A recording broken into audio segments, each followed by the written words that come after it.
Vidéo tier list des intégrales que j'ai lues pour l'année 2024. On aura 29 séries et 5 catégories. J'ai mis légendaire, très bon, bon, correct, décevant et à oublier. J'ai essayé au maximum de ne pas regarder tous les mangas que j'ai mis pour avoir un avis vraiment à chaud. Et on va commencer directement avec du très lourd. On aura Tokyo Ghoul. Alors franchement, Tokyo Ghoul, c'est vraiment un manga de cœur. J'ai adoré le manga et l'évolution du caractère qui est Ken Kaneki. Surtout, ne regardez pas l'anime parce que l'anime est pourri, mais franchement, pour moi, Tokyo Ghoul, c'est dans les légendaires. Franchement, c'est un manga que j'ai adoré et c'est vraiment très bon. À suivre, on a encore du très lourd avec Fire Punch. Alors, Fire Punch fait par le génie qui est Tatsuki Fujimoto. Et pareil, franchement, Fire Punch, je pense que c'est un des premiers mangas que j'ai lu dans son intégralité. Et je m'en rappelle qu'à ma lecture, j'étais scotché. Franchement, c'était juste mais tellement unique et ça partait vraiment dans tous les sens. Et je pense que c'est l'un des premiers mangas que quand je l'ai fini, même pendant ma lecture, je savais directement que j'avais envie de le redécouvrir et de le relire encore et encore. Donc franchement, je pense que Fire Punch, je vais le mettre aussi dans les légendaires. Je pense que cette vidéo, je vais me faire beaucoup d'ennemis, mais pour moi, franchement, Fire Punch, c'est légendaire. Il y a des gens qui n'aiment pas la fin parce que ça part vraiment en vrille, mais franchement, pour toutes les émotions pendant cette œuvre, franchement, moi, je la mets dans le légendaire. Il n'y a pas à dire. Oula! Prochainement, on aura Demon Slayer. Alors, Demon Slayer, moi, j'ai fini le manga après la saison 2 de l'anime qui était juste incroyable. Le combat qu'il y avait à la fin de la saison 2 et puis l'animation, franchement, c'était... moi, ça m'avait pété le cerveau, c'était mais juste magnifique. Et puis l'intensité, on avait vraiment peur pour tous nos persos principaux, franchement, principaux. C'était juste incroyable. Faut dire qu'aussi au niveau des dessins, le manga, il n'est pas aussi incroyable que l'animation. Sinon après ça reste quand même un très bon manga de combat et de sabre et franchement je vais le mettre dans... Bon, j'hésite entre très bon et bon, mais franchement je vais le mettre dans bon. Bon, peut-être que je changerai l'ordre, mais pour le moment ça va être dans bon. À suivre, on aura Beastar. Alors ça, Beastar, franchement, série vraiment incroyable. Il y a peu de gens qui en parlent, mais franchement, Beastar, c'est vraiment super bon. Il y a aussi un anime maintenant qui sort sur Netflix. C'est principalement en CGI. J'ai pas trop regardé. Je sais que au début, j'avais commencé avec l'anime, mais puis je m'étais dit, vas-y, la CGI, c'est pas trop mon truc. Pour moi, le seul animé fait en CGI qui est vraiment excellent, c'est Land of Lustrous. En français, je crois que c'est l'ère des cristaux. Et ça, franchement, un manga que personne ne parle, mais l'animation pour l'animé, elle est juste incroyable. Franchement, si vous ne connaissez pas l'ère des cristaux, allez voir. Et puis moi, je compte lire le manga très prochainement. Donc, on sera dans une vidéo bilan lecture. Beastar, franchement, pour moi, très bon. Il n'y a pas à dire. Franchement, Beastar, j'ai vraiment kiffé. Manga suivant, Alice in Borderland. Ah, franchement, encore un très bon manga. Pour moi, je pense que c'est le meilleur manga de survival horreur. Il y a aussi une animation, même une adaptation live sur Netflix. Franchement, Borderland, pour moi, c'est très bon. Il n'y a pas à dire. Après, je pense que plus la vidéo avancera, plus je changerai les placements. Ouais, je mettrai Alice in Borderland devant. On peut pas les changer, ça? Attends, on va voir. Oup, et voilà. Ok, ouais, comme ça. Ok, suivant encore une autre sorte de Battle Royale, le OG de tout ce qui est Battle Royale. Et ça, je l'avais lu et j'avais été impressionné par le niveau graphique. Parce que franchement, pour l'époque où ça a été fait, ça Battle Royale, c'est juste... moi, je trouvais ça juste vraiment incroyable. Moi, Battle Royale, franchement, je vais le mettre aussi dans très bon. Alors, on va mettre en dessous de Beastar, parce que la Beastar c'est un peu meilleur, mais Battle Royale pour moi aussi c'est très bon. On va suivre avec le Climber Ascension pour son titre en français. Un des fous, comment il s'appelle lui merde, j'ai oublié le nom de l'auteur. Je sais que c'est Moto, un truc comme ça. Sakamoto si je me trompe, dites-moi dans le commentaire si je me gourre. Sakamoto, j'ai lu une autre œuvre aussi de lui qui est excellente, je crois qu'elle est aussi elle est un peu plus loin dans la liste, qui est Innocent. Et ça, franchement, de Climber, pour moi, c'est très bon. Franchement, au niveau des dessins, c'est juste incroyable. Le mec, par contre, Sakamoto, il part vraiment dans tous les sens. C'est un manga sur l'alpinisme et sur l'escalade. Et des fois, il part dans des trucs, dans des délires graphiques. C'est vraiment quelque chose. Je sais que Dans le Climber, c'est contrôlé, mais apparemment dans sa nouvelle série là sur Dracula, ça part vraiment dans tous les sens. Moi, j'ai pas fait la série parce que franchement, j'ai eu tellement de mauvais avis. J'attendrai peut-être que la série soit finie et j'achèterai un lot complet, mais franchement, ouais, Climber, c'est très très bon. Alors, on va continuer sur. Je regarde ma liste pour l'instant, c'est que du très bon, du bon et du légendaire. Gantz, ouais, Gantz aussi, ça a une grosse claque. Je suis pas trop fan de l'édition Deluxe ou collector de chez Tonkan, mais franchement, Gantz aussi, c'est un bordel, franchement. Pour moi, c'est très très bon Gantz, ça part vraiment dans tous les sens. Et au niveau du dessin, c'est vraiment incroyable. Donc, j'ai pas. Franchement, Gantz, ouais, très bon. Si vous ne l'avez pas encore lu, faites-le, c'est vraiment très très cool. Alors là, on va commencer sur tout ce qui est manga de baston. Kengen Ashura. Et ça, franchement, Kengen Ashura.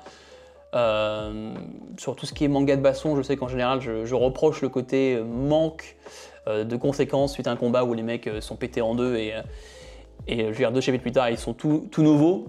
Kengen Ashura. J'ai pas envie de spoil ni rien, mais franchement, moi j'ai vraiment kiffé. Et pour un manga de baston, franchement, c'est. J'ai encore envie de le mettre en très bon, mais je me dis, là, je commence à mettre tout en très bon. Kengen Ashura. C'est chaud. Vas-y, pour le moment, je vais le mettre en. Je vais le mettre en très bon, allez. On va le mettre en très bon pour le moment, peut-être qu'on changera. Là, je pense que j'ai commencé à me faire des ennemis. Baki. Alors, Baki, moi j'ai lu la première partie là, de chez Meian en 24 ou 23 volumes.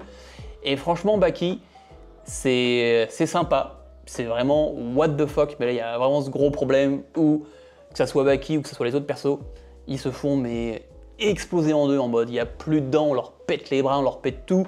Le mec, il est quasiment mort. Mais un chapitre plus tard, le mec, il est comme neuf. Ça, franchement, pour moi, ça me sort du manga. Mais je suis pas très fan.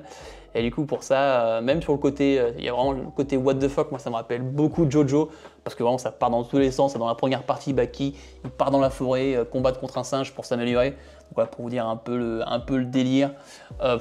Moi, Baki, je vais le mettre en bon. Juste en bon, pas plus parce que ouais, c'est vrai que le côté vraiment. Il est quasiment mort, il revient à la vie après le chapitre suivant. Moi, je trouve pas ça ouf. Alors là, on a du très lourd. Et là, franchement, sans se poser de questions, moi, SNK, je le mets dans excellent. Je le mettrais même devant Fire Punch et même voire devant Tokyo Ghoul. Je dirais même devant Tokyo Ghoul, si j'arrive à le faire. Hop, voilà, comme ça. Parce que ouais, SNK, juste incroyable pour moi au niveau de l'histoire. Mais franchement, c'est incroyable ce gros changement en plein milieu du manga. Franchement, moi, ça m'avait cassé le crâne. Je m'attendais tout sauf à ça. Et franchement, pour moi, au niveau de l'histoire, c'est juste incroyable. Pour moi, une des meilleures histoires au niveau scénar, c'est trop bien. Et puis voilà, à tous ces personnages, on s'attache. La fin, elle est ce qu'elle est. Les gens l'aiment pas. Moi, franchement, elle m'a pas déplu. Et franchement, pour moi, SNK, c'est légendaire. Et franchement, faut le lire, le regarder, c'est juste trop bien. À suivre, on a un autre gros chef-d'œuvre qui est Death Note.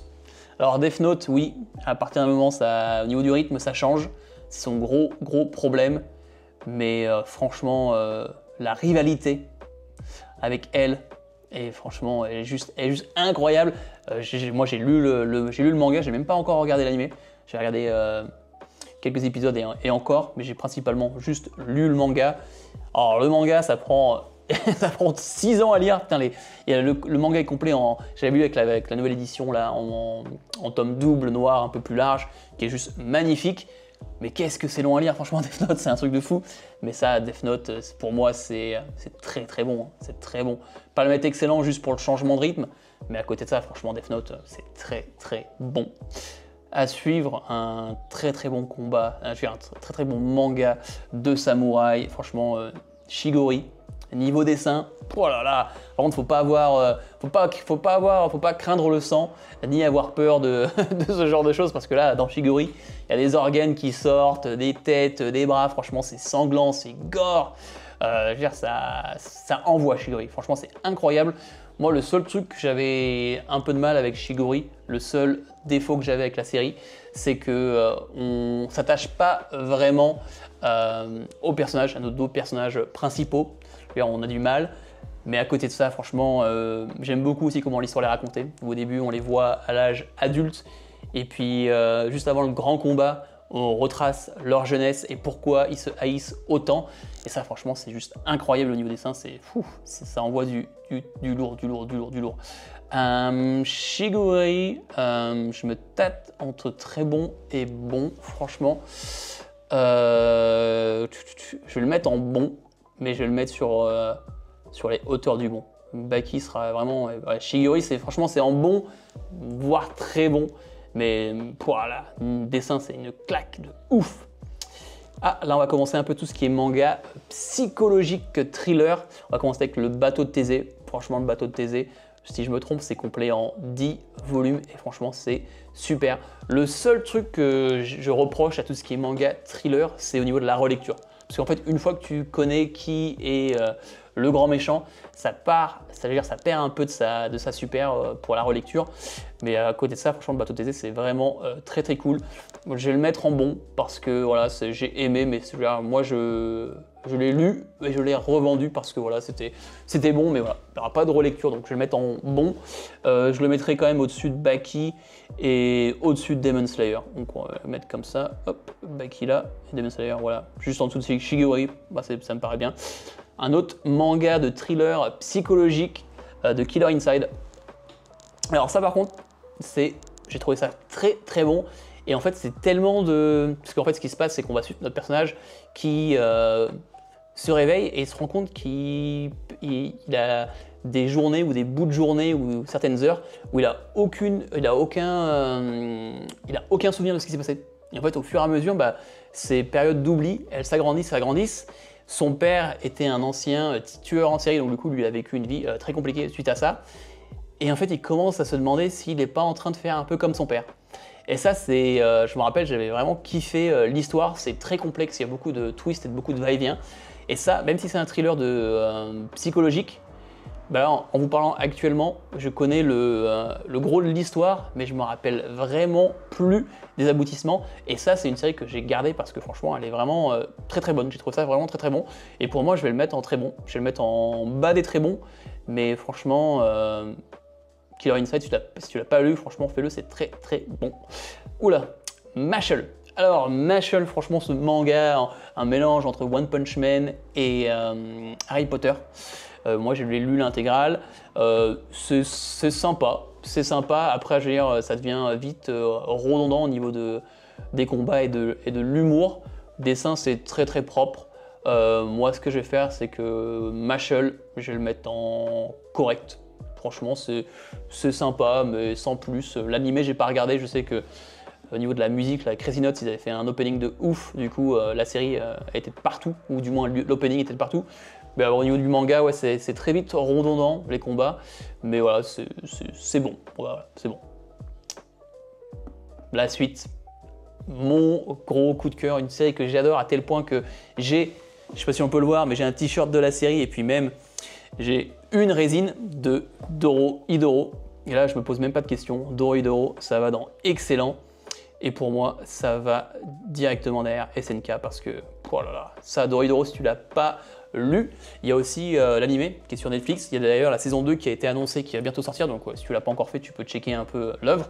Mais ça, franchement, Dorohedoro, c'est juste incroyable. Que ça soit au niveau de son univers, de son dessin, qui est un dessin crayonné, qui fait sale, qui fait crade.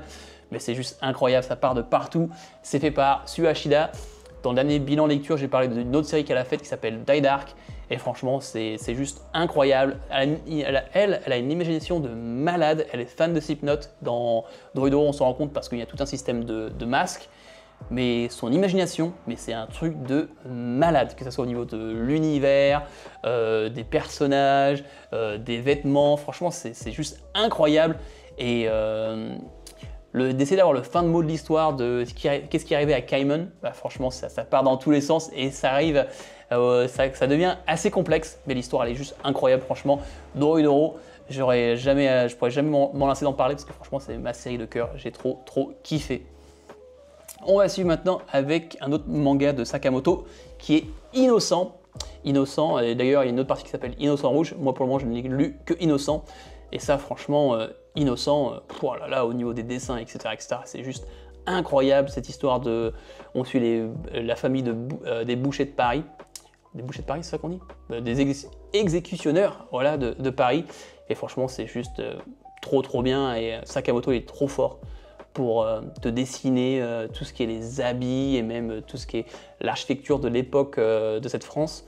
Franchement, c'est trop bien. Franchement, Innocent, ça part... il y a aussi des moments où ça part un peu dans des délires graphiques, mais franchement, Innocent, c'est très bon. Et moi, franchement, ça peut-être à la fin, je le modifierai, là, le très bon. Mais limite, moi, je mettrais Innocent au-dessus de...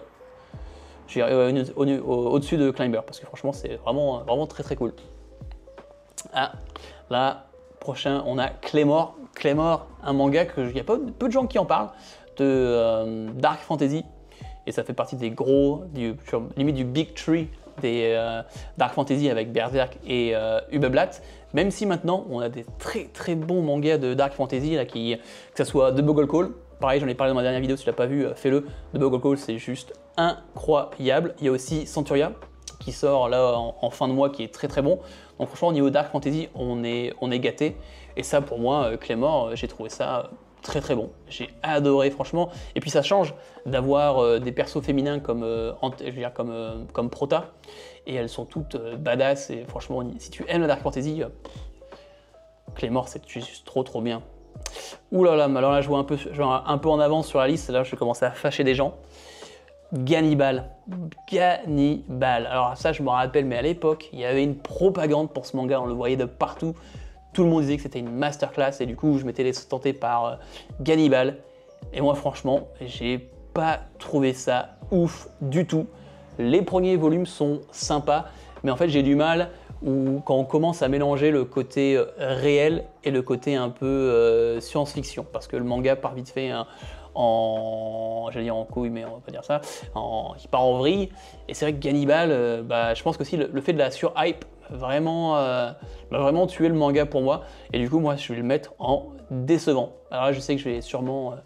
ça va sûrement clasher, mais voilà, pour moi Gannibal, le fait qu'il mélange le côté réel et ce côté un peu science-fiction, pour moi tu choisis soit l'un soit l'autre. Et voilà, et puis le fait de la hype, moi ça m'a déçu, moi Gannibal, donc voilà.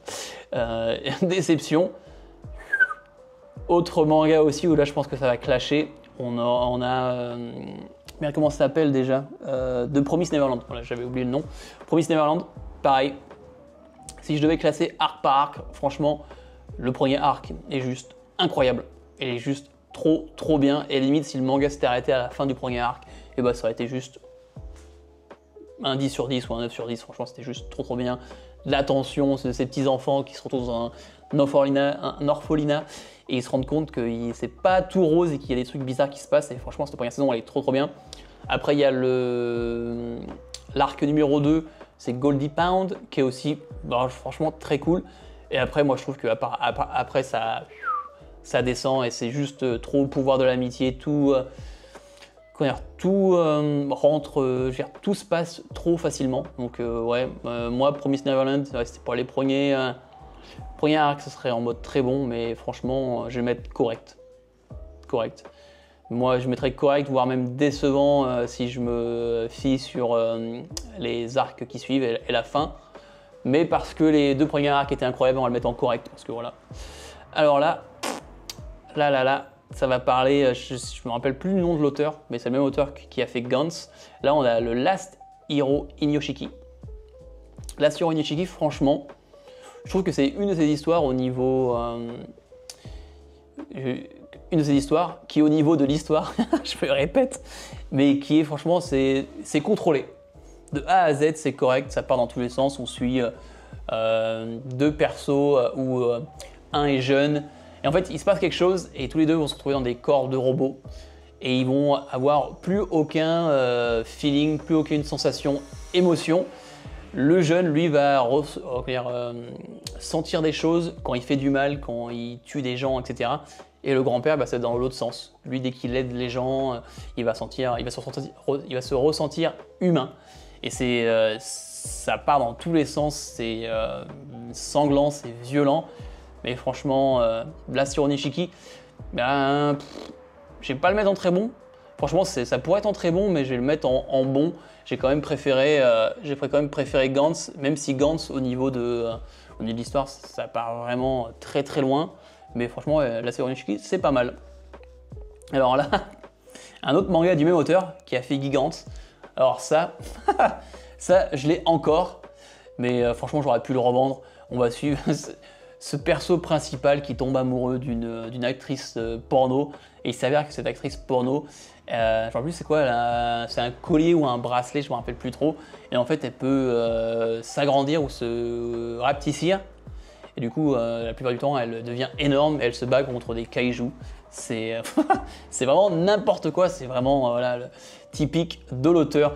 Et ça, franchement, c'est correct. C'est correct, c'est pas non plus un manga incroyable. Mais voilà, si tu aimes l'auteur, tu aimes le côté what the fuck et tu aimes un peu, j'allais dire un peu, mais si tu aimes le ecchi, franchement, Gigantz, parce que tu peux bien te mettre à l'idée qu'est-ce qui se passe quand une nana quasiment à poil devient énorme, bah là, c'est ce que ça donne. Donc voilà, mais c'est juste correct. Après ça, on aura Denman Wonderland. Alors ça, j'avais trouvé le début vraiment très cool, vraiment très prometteur. Et je me rappelle, j'avais été vraiment déçu de la fin. Et du coup, je sais qu'il y avait, je me rappelle plus trop, mais je pensais qu'il y avait un manque de potentiel. Parce que franchement, le manga était incroyable, l'histoire était incroyable. Et puis au niveau du milieu vers la fin, j'ai pas trouvé ça ouf. Du coup, je vais le mettre aussi en correct. Mais pas plus haut, ça pourrait être en décevant, mais je sais pas, correct, décevant, Denman Wonderland. On va laisser en correct pour moi, on va laisser en correct. À suivre, on a Doubt. Voilà, ça franchement, Doubt, c'est un manga de pareil, survival où c'est un groupe d'étudiants qui vont se retrouver enfermés dans une sorte de comment dire ça, j'ai le mot en anglais mais pas en français, warehouse, dans un sorte d'entrepôt, et il s'avère qu'il y a une personne qui va mourir. Et en fait, dans la bande de jeunes, il s'avère qu'il y a le tueur. Et en fait, le jeu, ça va être de savoir qui est le tueur. Mais putain, ça, au niveau de... c'est gore, c'est sanglant, mais au niveau de l'histoire et même au niveau du dialogue, c'est pas ouf. Ça, je vais le mettre directement en mode décevant ou même limite à oublier. Parce que, je sais pas, on va mettre à oublier parce que voilà, si j'ai Gannibal, même si Gannibal, il y a assez défauts, je vais mettre Doubt à oublier parce que c'est pas ouf. Alors là, un manga où j'avais fait une vidéo dédiée il y a très longtemps. Au niveau du son et tout, c'est pas ouf du tout. On va parler de Jagan. Alors Jagan, c'est fait par le même mec qui a fait... comment ça s'appelle le manga de foot, je l'ai plus là sur le bout de la langue. Comment il s'appelle Blue Lock. Blue Lock, il a fait aussi Jeux d'enfant. Jeux d'enfant, d'ailleurs je l'ai pas mis, mais Jeux d'enfant, je l'ai lu un peu avant 2024. Mais ça, Jeux d'enfant, je l'aurais mis en très bon. Le seul bémol, c'est que c'est pas complet. Le manga, la première partie est en 5 volumes. Et après, on a une suite. Mais la suite, on l'a jamais eu en français. Mais j'ai trouvé au niveau de tout ce qui est jeu de survival, jeu d'enfant, pour moi, c'est le même niveau, voire même meilleur que Alice in Borderland. Parce que franchement, Alice in Borderland, c'est vraiment très bon. Mais limite, jeu d'enfant, j'aurais mis au-dessus. Jagan, pour moi, franchement, c'est l'un des premiers mangas que j'ai acheté réellement. Même si c'est pas le premier, mais c'est un où franchement, en le lisant, ça m'a vraiment redonné l'envie de... redonner l'envie, mais ça m'a donné envie d'acheter des mangas et de collectionner. Et franchement, Jagan, ça fait longtemps que je l'ai pas lu, mais je me rappelle, au niveau du dessin, c'est juste incroyable. L'histoire, pareil, elle est what the fuck, ça part dans tous les sens. Moi, Jagan, par rapport aux souvenirs, je vais le mettre en très bon. Je sais qu'il y a des gens qui détestent Jagan, mais pour moi, Jagan, je trouve que ça c'est juste incroyable. Il y a très peu de gens qui en parlent. On va suivre avec Hell's Paradise. Hell's Paradise, manga franchement très cool. Juste un peu dommage qu'ils n'ont pas gardé le délire de l'île avec tous ses dangers. Parce qu'au début du manga, on a vraiment ce délire avec l'île, elle est vraiment dangereuse, et puis il y a des papillons et tout, ça part vraiment dans tous les sens. Et ce côté est vraiment cool. Et quand on commence à voir les gros combats, ce côté un peu de l'île et ses dangers disparaît complètement. Après, au niveau des combats, etc., c'est très très bon. Et moi, j'ai vraiment kiffé. Je vais le mettre en très très bon. Hop, là, elle s'agrandit. Je vais le mettre en très très bon, peut-être ouais, en bas du très bon, mais j'ai trouvé ça très très bon. Oula, prochain Gun. Gun. Gun, j'ai lu que la première partie. J'ai pas fait la suite. Je sais qu'il y a la suite, c'est Mars Chronicle et d'autres choses. Franchement, Gun. Au niveau des dessins, j'avais pas été déçu. Parce que c'est un manga quand même qui commence à être assez vieux. J'ai kiffé une chose il y a beaucoup de gens qui aiment pas, là, le jeu avec le ballon. Je trouvais ça très très cool. Et puis elle est Anita, si je ne me trompe pas. Elle est vraiment badass. Après, j'avais été moins fan de la fin du manga. Moi, je vais le mettre en bon. Je le mettrai sûrement sur le dessus. Je le mettrai au-dessus de Baki et au-dessus de l'Ashiro Inyoshiki. Peut-être juste en dessous de Demon Slayer, on va dire. Là aussi, je pense que je vais peut-être me faire des ennemis. Mais voilà, Gun, c'est bon, mais voilà, sans plus. Pareil, j'ai revendu la série parce que voilà, je compte pas la relire. Premier manga, là, tout ce qui est Urasawa, j'ai lu 20 Century Boys cette année, qui est vraiment très très bon, mais voilà, vu que c'est l'année 1.4, j'ai que Pluto, et franchement Pluto, il n'y a pas de question, c'est très très bon. Je pense que c'est un des rares Urasawa où c'est pas tiré en longueur, parce que c'est le seul défaut que je trouve avec Urasawa, c'est que des fois il tente... l'histoire elle est très bonne, et puis il va te rajouter peut-être 3-4 tomes extra, alors qu'en fait moins de tomes ça pourrait être tout aussi bien. 20 Century Boys, c'est un peu l'exemple. Il y a aussi beaucoup de gens qui font le reproche où c'est un peu comme Death Note, où on a un début très bon et puis après ça commence un peu à descendre. Mais franchement, 20 Century Boys, c'est très bon, mais là par contre plutôt, c'est quoi? Je crois que c'est complet en 8 ou 9 volumes. J'ai pas vu l'animé, mais apparemment l'adaptation animée est très très bonne. Mais le manga, franchement, est vraiment cool. On suit cette histoire de... Il y a 5 robots, ça je crois, 5 robots, qui sont les robots les plus avancés, les plus forts au monde pour des raisons complètement différentes. Et un par un, ils commencent à être tués. Et du coup, on va suivre notre personnage principal, quand j'ai complètement oublié son prénom, qui était un agent de police et qui fait aussi partie de ces robots incroyables, qui va mener l'enquête. Et franchement, plutôt, c'est excellent. J'ai Hell's Paradise 2 fois, donc on va complètement oublier ça, c'est une petite erreur. Par contre, on a, par le même même auteur, même mangaka, Ayashimon, qui a été cancel par la Shueisha après 3 volumes. Donc voilà, en France, on a l'intégrale en 3 volumes. Moi, j'avais acheté le coffret de la série que j'ai gardé pour la simple et bonne raison que j'aime beaucoup l'auteur avec Hell's Paradise. Mais au niveau du manga en lui-même, on voit que c'est que ça a été rush par rapport à sa fin. Et même, j'ai trouvé que au niveau des combats, etc., c'était pas ouf du tout. C'était vraiment... ouais, c'était pas ouf. Donc moi, je vais le mettre en décevant. Parce que j'attendais beaucoup de choses, puis il y avait vraiment un univers intéressant. Il aurait pu vraiment faire quelque chose. Mais au niveau du personnage principal qui lit énormément de mangas et du coup, il s'entraîne comme... En fait, ça fait un peu... comment il s'appelle? Setaima de One Punch Man, mais en version Lidl. Voilà, pas plus. Là, on va commencer avec... j'ai 2 mangas de Suzuo Oshimi. On va commencer avec Les Fleurs du Mal. Alors, Suzuo Oshimi, j'ai pas encore fini Les Liens du Sang, qui est pour moi une de ses meilleures séries. Les Fleurs du Mal, franchement, c'est sympa. C'est sympa cette histoire, mais sans plus. Le seul problème avec Oshimi, c'est que tu lis un tome en 5 minutes. Parce que franchement, c'est principalement du dessin, il y a peu de texte. Je vais le mettre en bon, parce que franchement c'était cool, mais voilà, je pense pas que ça mérite plus que ça. Par contre, Happiness, moi, je l'ai préféré aux Fleurs du Mal. Pour moi, c'est juste en dessous des Liens du Sang, à voir comment un Lien du Sang se finit. Mais Happiness, cette histoire de vampire, j'adore tout ce qui est histoire de vampire, et en général, c'est mal fait. Et là, franchement, Happiness, j'ai trouvé ça vraiment cool avec la touch de Oshimi. Franchement, c'est vraiment sympa. Et je me tâte. Je vais le mettre en bon. mais je vais mettre en bon en haut du panier. Je mettrai peut-être... je vais mettre là, entre ça, juste en dessous de Bateau de Thésée. Mais Happiness, franchement, si vous n'avez pas encore découvert Studio Chimie, que vous n'avez pas non plus envie de faire une série trop longue, Happiness c'est fait en 10 volumes et franchement c'est vraiment très très cool. Maintenant on va parler de Hajin.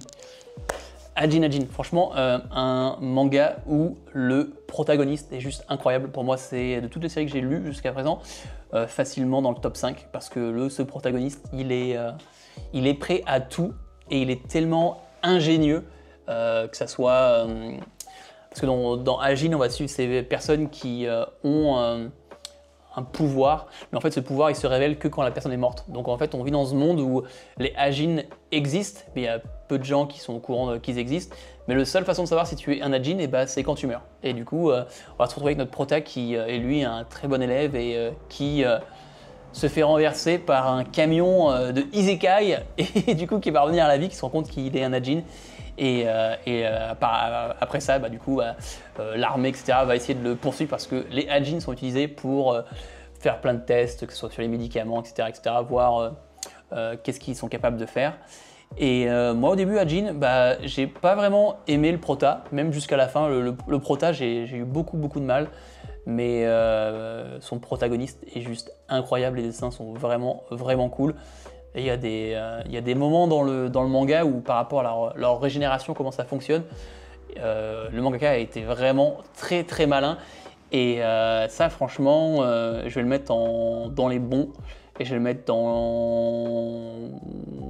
juste là, je vais le mettre en bon, milieu des bons. Parce que franchement, j'ai du mal avec le prota, mais l'antagoniste est juste incroyable. Donc franchement, Hajin, franchement, c'est vraiment cool. Complet en 17 volumes, si je me trompe pas. J'ai encore fait le con, là, j'ai mis 2 fois Clémor, pas grave. Alors là, oula, alors là, on va parler de Tu seras saumon, mon fils. Un manga qu'on m'avait recommandé il y a très longtemps, qui est complètement what the fuck, où en fait, il y a une personne qui se fait du bien dans la rivière et en fait, il donne naissance à un poisson qui est un mi-poisson, mi-humain, c'est vraiment n'importe quoi. Et récemment, j'ai lu Ladyboy vs Yakuza, qui est mais vraiment juste à oublier, à brûler, parce que c'est vraiment horrible. Et ça, franchement, je pense que c'est pas aussi nul que Ladyboy vs Yakuza, mais c'est pas non plus ouf. Donc ça, je vais le mettre à oublier, parce que voilà, c'était marrant, mais faut laisser tomber. Alors là, on va parler d'un manga qui, je crois que j'ai vu personne en parler réellement. Je crois que ça s'appelle Samura, si je me rappelle bien. Et ça, franchement, Samura, ça m'est vraiment intrigué par les dessins. Parce que les dessins sont vraiment incroyables, limite aquarelle. Le seul problème, c'est qu'en fait, c'est épisodique. Et puis qu'en fait, c'est limite, c'est épisodique et puis c'est un one-shot. Où en fait, il y a plusieurs histoires. Et j'avais été vachement déçu parce que au niveau du dessin, je trouvais ça incroyable. Mais c'est vrai que ce côté épisodique, moi je suis pas vraiment fan des mangas épisodiques, à part quand c'est de l'humour. Je sais qu'avec Dada et Daidark, la mangaka a réussi à me faire oublier que c'était épisodique parce que c'est vrai qu'il n'y a pas vraiment de fil rouge clair pour le moment. Mais c'est juste incroyable par rapport à son imagination et sa folie. Donc ça, franchement, j'avais vu les dessins passer. J'avais trouvé ça incroyable, mais au final, j'avais été déçu. Donc je vais le mettre en décevant, même si niveau dessin, c'est juste incroyable. Manga suivant, Utsubara, terminé en 2 volumes. Et ça, pareil, j'avais trouvé qu'on dirait l'histoire intéressante, où là, on suit un écrivain qui a un peu le syndrome de la page blanche. Et puis, il y a une personne qui meurt, qui se suicide, je me rappelle plus trop, et du coup lui il se retrouve impliqué dans cette histoire. Et je me rappelle qu'au niveau de l'histoire et de la tension, franchement c'était vachement cool. Et puis quand le poteau rose a été révélé, j'étais en mode tout ça pour ça, et c'est vrai que j'avais été vachement déçu. Et ça, je pense que je vais le mettre en déception. Dites-le moi dans les commentaires si vous avez lu Utsubara, ce que vous en pensez. Moi, je crois que c'était décevant. Alors là, on va parler d'un des seuls mangas que j'ai lu de cet auteur qui est... Ah merde, j'ai oublié son... Taniguchi Taniguchi qui a fait Quartier Lointain. Seule œuvre que j'ai lue qui est complet. Maintenant, ils font une édition en un volume où tu as l'histoire complète, ou sinon, je crois que c'est en 2 ou 3 volumes dans l'ancienne édition. Et ça, franchement, Quartier Lointain, c'est vraiment super sympa. Une personne qui va voyager dans le temps et revoir ses parents quand elle était jeune, etc. Et puis il y a toute une histoire avec son père, si je me rappelle bien. Et ça, franchement, j'avais trouvé ça vraiment sympa. Et on est déjà arrivé à la fin de cette vidéo, mine de rien. On va finir avec 2 breakers. Alors 2 breakers, j'ai triché, parce que le manga, techniquement, n'est pas fini, parce qu'il y a 2 breakers New Wave. Mais The Breaker, c'est un manga, je dis manga, c'est même pas un manga, c'est un manhwa que peu de personnes parlent. Je sais qu'il y a beaucoup de fans de manga, de baston, qui parlent de Baki, surtout de Baki, et aussi d'autres gens qui parlent de Kengan Ashura. Et The Breaker, il y a personne qui n'en parle. Et pour moi, The Breaker, c'est juste incroyable. Que ça soit au niveau du dessin, qu'au niveau des combats, etc., de son histoire, franchement, c'est incroyable. Moi, ça me fait penser à un mix entre GTO et Sunken Rock. Parce que là, il y a ce côté humour qui est vraiment axé sur tout ce qui est les visages et tout. Et du coup, on va avoir un truc très clean et pour les moments un peu marrants, on va avoir des dessins de visages faits très simplement. Et franchement, c'est très drôle. Et puis au niveau de la baston, ça envoie du lourd. Et The Breaker, j'avais envie de le mettre là. J'ai triché parce que voilà, j'avais vraiment envie de faire une petite propagande. Je crois que New Wave est bientôt terminé parce que Meian à l'époque faisait dans les coffrets, mais sur petit format, l'histoire complète avec New Wave. Et là, du coup, ils l'ont ressorti dans un des formats que moi j'adore pour la lecture, leur format double, que ce soit pour Karako Isekus, même Baki. Franchement, ce format, moi, c'est mon format préféré de lecture. Et les The Breaker, c'est juste incroyable. Et moi, The Breaker, je vais le mettre dans très bon. Très bon. Moi, à la limite, The Breaker, je le mettrais même devant Kengan Ashura. C'est peut-être maintenant le moment de la vidéo où je vais essayer de vite fait de réorganiser tout ça. Mais pour moi, The Breaker, ça serait sûr devant Kengan Ashura. Au niveau, là, je regarde un peu Battle Royale et tout.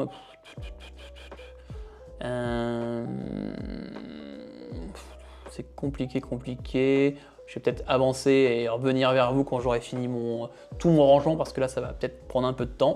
Voilà, je viens de mettre à jour ma liste. Dis-moi dans les commentaires ce que tu en penses. Si tu as lu certaines séries, dis-moi si je me suis trompé. Fais de la propagande pour ta série que j'ai mal classée. Si tu as lu toutes les séries, vas-y, mets-moi dans les commentaires ta tier list parce que moi je suis vraiment curieux. Je sais que cette vidéo elle est un peu risquée parce que je pense qu'il y a des gens qui vont être assez froissés, qui vont pas être d'accord. Après moi c'est ma liste en général, j'aime tout ce qui est what the fuck quand c'est sanglant, quand c'est gore et la baston. Mais voilà, ça c'est ma liste. Dis-moi si tu aimes ce genre de concept. Je ferai peut-être la même chose pour tout ce qui est encore en cours de parution que je n'ai pas fini. Aussi je pourrais faire la même vidéo pour l'année 2025. Comme d'habitude, mets-moi un j'aime, laisse-moi un commentaire, abonne-toi à la chaîne si ce n'est pas encore fait. Aussi sur mon YouTube, je partage un peu mes réactions à chaud de mes lectures et puis je partage énormément avec vous. Sur ce, c'est la fin de la vidéo. C'était Erdaxel. Peace!